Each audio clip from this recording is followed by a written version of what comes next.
So today we got a question from a viewer who goes on to ask, Elliott, what about the seemingly meaningless suffering of little children?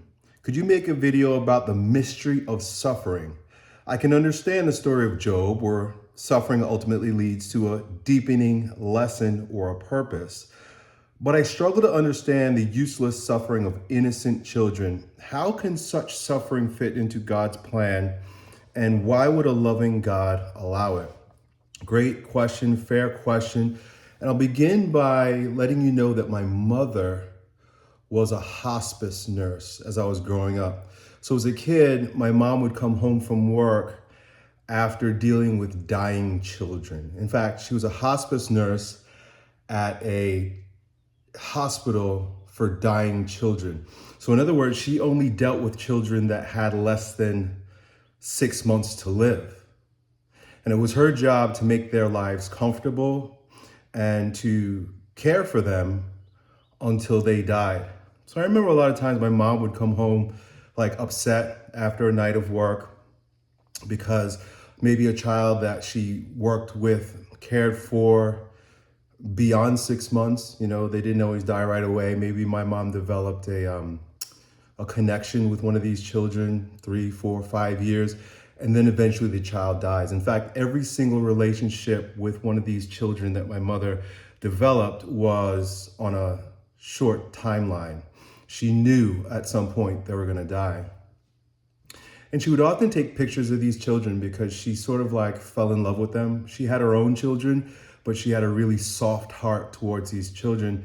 And she'd bring home pictures of them. And a lot of times they were either born with deformities, they were born with a disease. Many of them were very defaced, like born with their heads were misshaped or eyes were in different places. I hate to use the word, but like as a kid, I remember looking at these pictures and they were like monsters. And these were the children, babies, that my mom would care for and cry about, that impacted me so greatly as a child. And sometimes she would come home and it would change the entire trajectory of the day. Maybe she was just a little bit more, somber that day when a child was lost or was about to die, or she knew that after her shift, she'd probably come back and the child wouldn't be there anymore.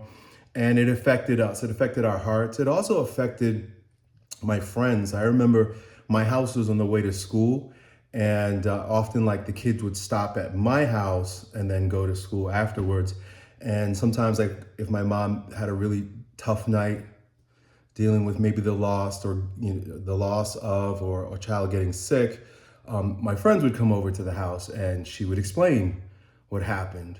So now, the grace of that person's life, that child's life, that suffering, in a way passed into my mother, which passed into me, which passed into the neighborhood children.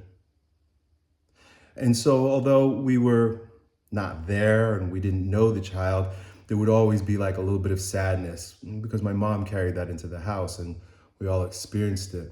So when it comes to your question, how do I make sense of this innocent suffering and where does it fit into God's plan? I think the very first thing we have to do is not look at everything so subjectively, right?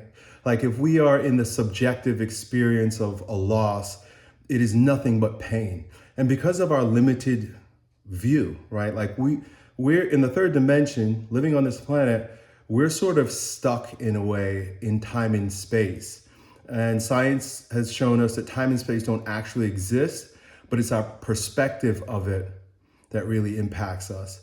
And so when we rise above the nuances of our daily lives and the subjective experiences of pain, we can kind of see things from like a helicopter viewpoint, right? And from the helicopter viewpoint, from the higher viewpoint, a lot of things that don't add up actually end up meaning a whole lot more than when we're so close to the trees that we can't see the forest. Have you ever heard that? Our life, our experience in the third dimension, living in this world of pain and duality, is like we're really close to the tree. We're right up in front of the tree. And it's really hard to back out and see the big picture. But when you ask the question, how does this fit into God's plan? It can't be from our limited perspective. In fact, there are many great people that live very hard, horrible lives. And it wasn't until after their lives and the benefit of their life becomes evident to us, right? We learn about these people in history who died broke and hungry, but because of their struggle, they brought great peace and advancement to future generations, right? There's an old saying that if, the true love is planting a tree for people who you don't know, right? Like for future generations that will sit under, planting a tree that you won't sit under. So a lot of times the things that we experience in our lives, including the pain in our lives, including innocent suffering, has a meaning, but it's beyond our perspective. And in no way, shape, or form am I trying to make light of or diminish or dismiss the suffering that anybody ever experiences. And I've experienced some suffering, and there's some suffering that I have yet to experience, but we will all experience some suffering. And your question is more about I can see the subjective benefit of the suffering, as in the example of Job, but we're not separate from one another. In other words, what happens to one of us happens to all of us. And I know we might not experience it subjectively, but God's divine action, his movement is not here's a good example. The best example I've ever heard to sort of explain our interconnectedness and our reliance, our full reliance on God in all aspects is like the example of the ocean, right? If a wave believes itself to be separate from the ocean, and then you take away the water, the wave doesn't exist because it is the ocean.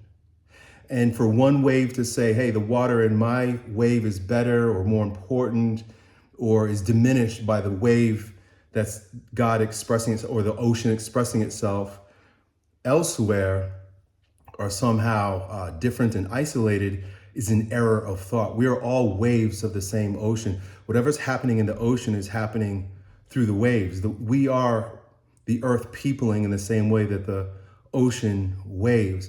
And why that's important is because it's the same God that raised Jesus from the dead. It's the same God that is is experiencing himself as the suffering of a child.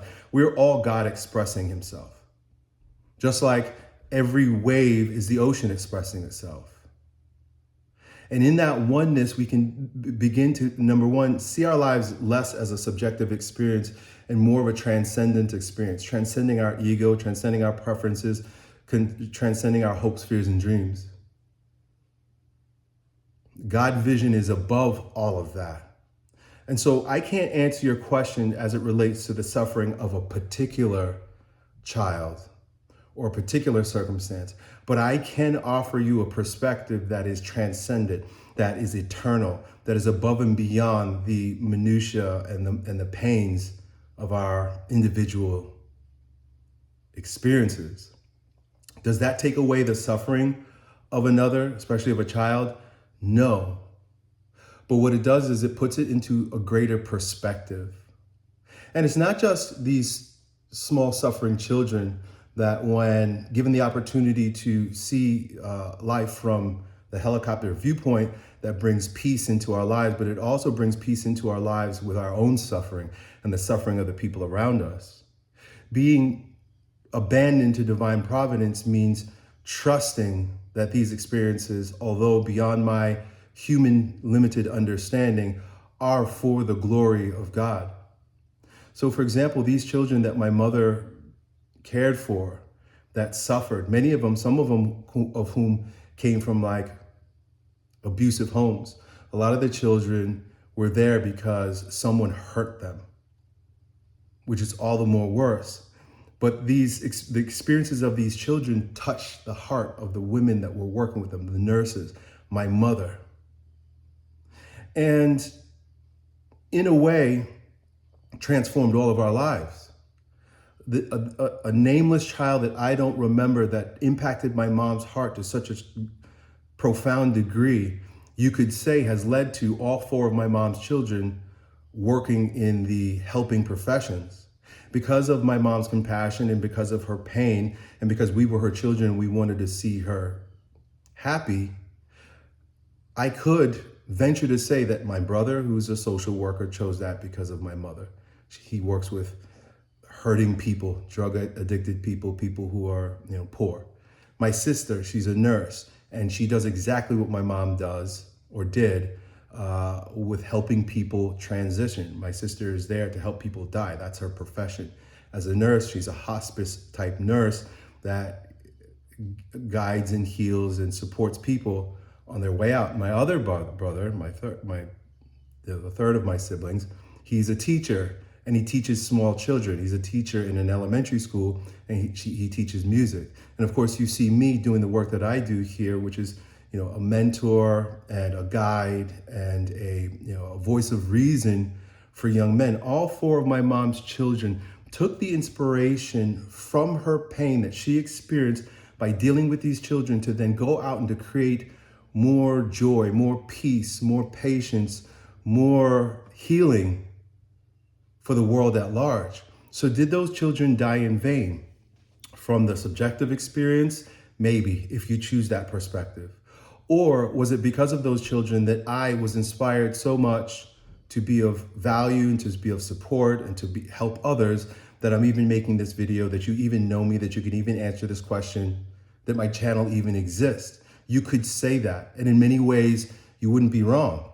I carry a lot of my mom's pain, as we all do. All children carry their mom's pain. We carry our mom's fears. It's almost impossible to get away from the fear. And the more emotion you have about your mom, the more you're angry you are about your mom or attached to your mom, the more of her emotions we're going to carry. And so there's no doubt in my mind that the compassion that my mom experienced while being raised as a sort of an orphan child, my mom had a tough childhood, spawned in her a desire to help children that needed help, that were suffering, that were dying, that were deformed, that were abused, that then transferred itself into a desire for helping and healing and supporting others in her children.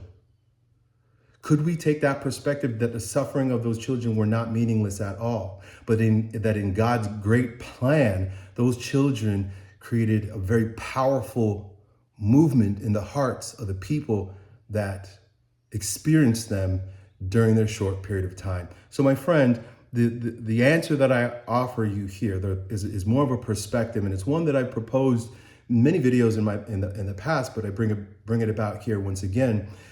We don't know the mind of God, and we are so limited in what we can see, taste, touch, and smell, and then the perception that we have of those experiences, that we're like little children. We're like little children. We're like goofy, stupid little children. We're throwing a temper tantrum about something that we think is an injustice that in the end ultimately leads to our salvation. The greatest love story ever told was about a man who was tortured and killed and died on a cross. We don't have the capacity to judge.